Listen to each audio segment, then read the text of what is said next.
Hello, hello. Here to te. Si bai vek ule. Ole hei for in hi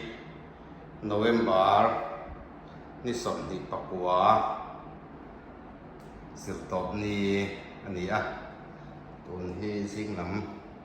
tar kwa le minute som nga pa nga ani. Katop na son mo. Hei Chhuat karem me ka. Hei in huay ani a. In huay he mun thuma chen mun khat ver ka han rem to a ten an thlir ho don ni ti chuan in chunga khian room thum a oma step te po karon ti tha a mar chu step hi kala char lo a la hi kong ka pui ani a main door chuan hei hi step chu ani a hei step hi ka zai zo vek to a mar chu kala char het lo a kan la lon chuk chho awangin nak tu in rin ni hian char he thei chu ban bai saya kara pathian ni lo tla pathian ni chuan ka thok le lut chuk chho te kan om don lo wangin tu ka han char tura ngai la ei hi in chung chu ani a ti chuan halai hi in chung master room kha ani a master room po hi moi takin kan rem zo to he a chhuat rong te po hi a moi khopa ei hi a chhuat rong ani a ei master bedroom ani a hian he lama chung lam te po kan han rem vek ani a hian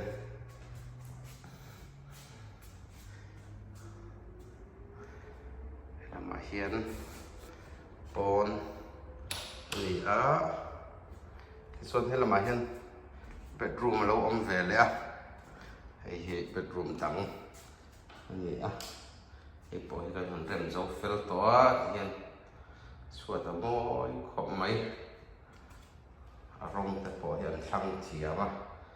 a moi hle ani ti chuan helama hian room khat lo om ve le a ite poi kan rem zo to a maro chu a chhuat hi kan latify lo he ala bal pathum maya ati he ala ni chuan tuna he step a kan an chuk thale anga in noya kan rem huna rei lo te in rem dan te kan lo ti lang le lok don ani ei step khan ni hei tu next step a hen kan kal tham me ani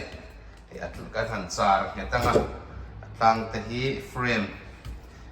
thir frame moi nai ve te unet te kan han vuanga kan han zo fel tak kuna chuan a moi hle tura ngai khatang o yan thei to ko ulukin kan rem saka po isana a moi viau tura chuan ngai khatang o lo ni sila headline hen kan han rem tran mo panga rem hi rei lo te in an tilang to na ni